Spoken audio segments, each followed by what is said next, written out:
Kompas Petang kami lanjutkan, Saudara. Presiden Prabowo Subianto sudah tiba di Amerika Serikat. Prabowo akan menghadiri pertemuan perdana Board of Peace dan rencana penandatanganan tarif resiprokal dengan Presiden Amerika Serikat Donald Trump.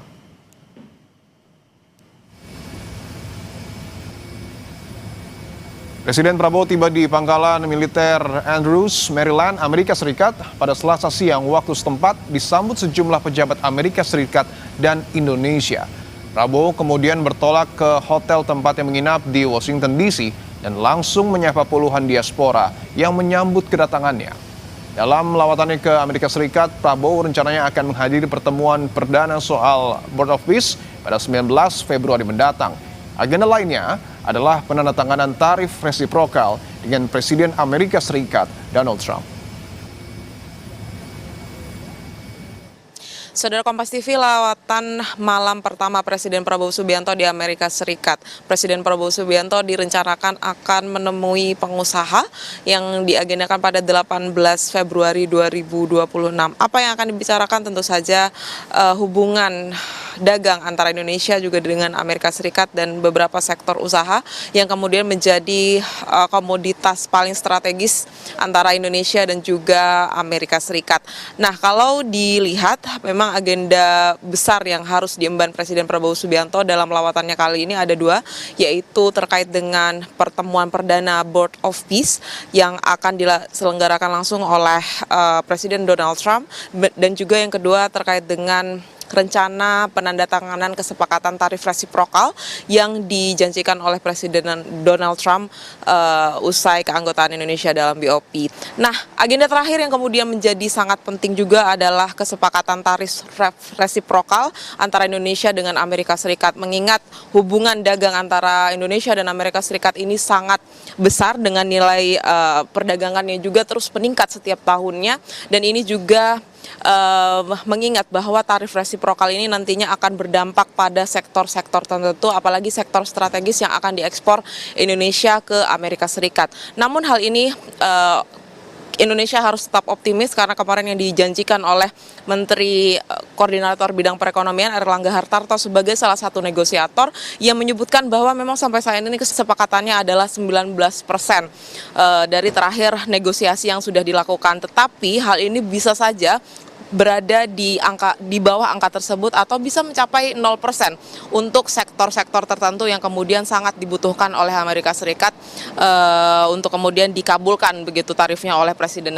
Donald Trump. Kita akan nantikan bersama apakah Presiden Prabowo Subianto akan membawa oleh-oleh segar untuk Indonesia dari lawatannya kali ini, atau justru negosiasinya akan semakin alot mengingat karakter dari Presiden Amerika Serikat Donald Trump. Alvania Rizky, Kompas TV, Washington DC. Sementara itu, Saudara, Menteri Luar Negeri Sugiono melakukan pertemuan bilateral dengan Wakil Tetap Palestina untuk PBB, Riyad Mansur, di New York, Amerika Serikat pada Senin waktu setempat. Sugiono menegaskan dukungan penuh Indonesia bagi perdamaian yang adil dan berkelanjutan melalui solusi dua negara. Sugiono juga menyampaikan rencana partisipasi Presiden Prabowo Subianto dalam pertemuan Dewan Perdamaian di Washington DC pekan ini bersama sejumlah pemimpin dunia.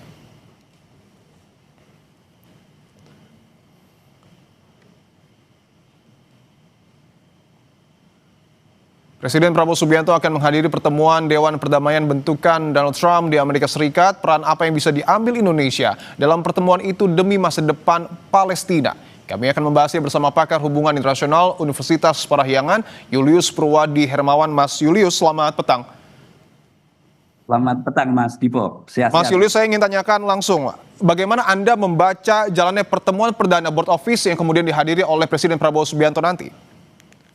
Ya, ini akan menjadi saat yang sangat penting untuk Presiden Prabowo membuktikan bahwa benar Indonesia siap untuk memainkan peran yang vital. Peran vital itu seperti apa? Memastikan bahwa Board of Peace itu nanti tujuannya jelas untuk kemerdekaan Palestina, bukan untuk kepentingan yang lain. Nah, disitulah saya kira hal-hal yang harus ditunjukkan oleh Presiden kita. Oke, artinya ini akan menjadi gambaran apakah kemudian Indonesia betul-betul siap untuk mengambil peran vital di Board of Peace. Saya ingin tegaskan lagi, apa yang kemudian harus diprioritaskan oleh Presiden Prabowo Subianto dalam pertemuan nanti, Mas Julius? Ya, pertama Saya harus melihat bahwa board of peace bekerja dalam ranah kerangka mandat PBB. Dalam hal ini kita bicara DKPBB 2803. Lalu termasuk di dalamnya adalah ISF, International Stabilization Force, juga menjadi bagian dari proses itu. Kritik kan sudah muncul ya, bahwa board of peace sudah punya kelemahan, ISF saya kira cacat gitu ya.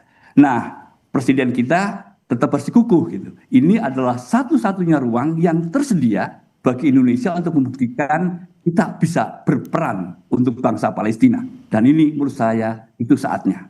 Jadi di dalam pertemuan itu gitu, harusnya Pak Prabowo akan menyampaikan begini. Pastikan ini dalam kerangka mandat PBB. Oke. Yang kedua, menurut saya rambu-rambu yang kedua itu saja adalah tujuannya two state solution, bukan one state solution. Saya kira itu dua kunci utama, Mas Dipo. Oke, two state solution ini yang kemudian betul-betul harus didorong oleh negara kita lah. Tapi pertanyaannya bagaimana Indonesia bisa memastikan solusi dua negara ini bisa dipahami oleh negara anggota Dewan Perdamaian khususnya Amerika Serikat dan tidak terkecuali Israel yang kemudian juga sudah bergabung? Ya, ada strategi menurut saya. Pertama, bertemulah dengan like-minded countries. Ingat, di situ ada Turki, ada Yordania, ada Arab Saudi. Mereka kan sebenarnya punya ide yang sama tentang bagaimana seharusnya kita bisa membangun perdamaian untuk orang-orang Palestina. Bertemulah dengan mereka, jangan bermain dengan individual. Saya nggak membayangkan seorang Presiden Prabowo bisa memenangkan negosiasi terkait dengan board of peace, terkait dengan pembentukan ISF kalau bermain sendiri. Mas Dipo, itu pandangan saya. Oke, apakah itu hal yang kemudian akan menjadi strategi utama menurut Anda yang kemudian akan digunakan oleh Presiden Prabowo Subianto atau mungkin ada opsi-opsi lain, Mas Julius? Ya, sayang kita tidak mendengar ya bahwa setelah dilakukan kajian yang mendalam sudah dirumuskan strategi yang holistik gitu ya. Kecuali kita mendengar bahwa board of peace dan ISF itu satu-satunya solusi yang tersedia untuk bangsa Palestina. Saya agak khawatir kita tidak punya strategi gitu. Tapi strategi yang paling mungkin adalah karena nanti akan bertemu besok ya, saya kira akan memulai pembahasan di Washington di summit gitu ya. Dan itu saya kira Indonesia harus menyampaikan. Kalau saya menyarankan malam ini cobalah bernegosiasi juga, bertemu juga dengan negara-negara yang punya ide yang sama, punya empati yang sama dengan bangsa Palestina. Oke, bahwa sebelumnya ya, saya tidak bayangkan ada strategi yang lain gitu ya. Kecuali kita memanfaatkan pendekatan kita, hubungan personal Presiden Prabowo dengan Presiden Trump. Oke, bahwa kita tahu juga sebelumnya menjadi perhatian Israel beberapa kali juga masih menyerang Gaza, kemudian juga Hamas meminta Dewan Perdamaian atau Board of Peace ini mendesak Israel untuk menghentikan serangan ke Gaza. Bagaimana memastikan Israel ini tidak lagi melakukan penyerangan di Gaza, Mas Julius? Nah, itu sulit ya, sangat sulit. Karena selama ini negosiasi sudah berlangsung, ada kesepakatan dan tidak ada yang permanen. Itu sangat sulit. Sehingga saya pribadi sangat skeptis ya. Pengiriman pasukan Indonesia yang 8.000 gitu, saya pernah sampaikan di dialog petang juga gitu. Itu akan mengubah situasi. Apalagi gitu ya, kesan Indonesia terburu-buru ya mengirimkannya gitu. Nah, bayangan saya sebetulnya besok dengar dulu rencana dari Donald Trump, Presiden Amerika Serikat. Donald Trump sebagai chair dan Presiden Amerika Serikat sebagai anggota Board of Peace, ini saya kira sangat unik gitu ya. Dengar dulu apa rencananya gitu ya. Baru kemudian kita bisa menyampaikan Indonesia bisa apa, komitmen apa yang Indonesia berikan. Posisi ini kurang lebih sama dengan Arab Saudi. Arab Saudi juga sudah menyampaikan sangat jelas, belum bisa berkomitmen sampai mendengar dengan gamblang terus terang benderang gitu. Apa rencana Presiden Donald Trump terkait dengan Board of Peace dan proses selanjutnya. Oke, artinya penjelasan soal makna dari Board of Peace termasuk perannya terhadap Gaza ataupun Palestina ini harus betul-betul menjadi pembahasan yang diklirkan dalam pertemuan perdana ini, Mas Julius?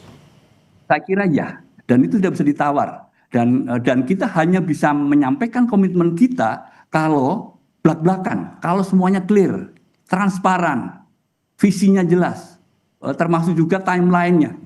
Menurut saya itu dulu gitu ya. Dan besok harusnya disepakati di situ gitu. Mas Dipo, saya sendiri jujur skeptis ya. Saya harus sampaikan juga. Bisa nggak Indonesia menyampaikan itu gitu, meminta itu gitu. Clearance, sesuatu yang transparan dari Presiden Donald Trump untuk apa sih sebetulnya rencana yang yang akan dilakukan terkait dengan rekonstruksi di Gaza. Oke, di sisi lain juga Menlu sudah bertemu dengan wakil tetap Palestina untuk PBB. Anda membacanya seperti apa pertemuan ini? Ya, wakil Palestina sangat jelas bahwa semua proses perdamaian di Palestina, termasuk di Gaza, itu harus dalam mandat PBB. Itu clear sekali gitu. Dan saya berharap pertemuan Menteri Luar Negeri kita dengan perwakilan dari Palestina itu juga clear, terang benderang. Dan seharusnya dengan saya, Pak Menteri juga mencatat dengan baik, lalu kemudian besok akan disampaikan oleh Presiden kita bahwa ayo kita bicara sesuai dengan track multilateralisme. Mandat harus jelas. Mas Dipo. Oke, artinya tidak hanya BOP tetapi juga melalui PBB, Indonesia masih terus bisa bersuara untuk kemudian menyatakan sikapnya untuk mendukung Palestina. Ya, sayangnya sekarang jalurnya kan terpisah ya. BOP itu sendiri, lalu kemudian PBB terpisah gitu. Dalam hal ini saya bicara soal DKPBB. Dan Indonesia kan tidak menjadi anggota DKPBB, bukan anggota tidak tetap juga bukan gitu ya. Tetapi Indonesia bisa menyalurkan pandangannya kepada mereka yang sekarang ada duduk di DKPBB untuk proaktif saya kira menyampaikan pentingnya DKPBB menjadi proaktif dalam kasus pembentukan BOP yang tidak sesuai dengan mandat PBB. Oke, bahwa tentu menjadi menarik juga melihat dinamika politik yang ada di dunia saat ini. Apakah menurut Anda Dewan Perdamaian bisa memberikan solusi bagi Gaza dan tidak jadi alat kepentingan bagi negara tertentu, Mas Julius? Nah, itu yang saya khawatir betul ya, bahwa kalau kita membaca dari awal, BOP ini sepertinya lebih condong ada alat kepentingan. Kepentingan atas nama kemerdekaan Palestina, martabat bangsa Palestina gitu ya. Lalu muncullah BOP ini. Dan kalau kita cermati charter dari BOP itu kan banyak kejanggalan. Saya kira ini sudah disampaikan oleh banyak pakar HI, termasuk juga oleh diplomat-diplomat senior, gitu, kejanggalan-kejanggalan itu. Gitu. Tetapi lagi kan rasionalisasi kita nyebut bahwa BOP ini kan satu-satunya jalan sekarang, nggak ada yang lain gitu, nggak ada yang lain gitu. Nah, kalau nggak ada yang lain, nah sekarang tinggal gimana kita memainkan strategi yang efektif, yang saya bayangkan sudah disiapkan oleh negosiator-negosiator kita, oleh ahli-ahli strategi kita yang sekarang bergabung di Washington gitu. Harapan saya itu gitu. Baik, tentu kita sama-sama menunggu peran vital dan juga strategi dari negara kita untuk betul-betul berperan dalam pertemuan Perdana Board of Peace termasuk juga untuk mendukung Palestina. Terima kasih Pakar Hubungan Internasional Universitas Parahyangan, Mas Julius Purwadi Hermawan telah bergabung di Kompas Petang. Terima kasih Mas Dipo.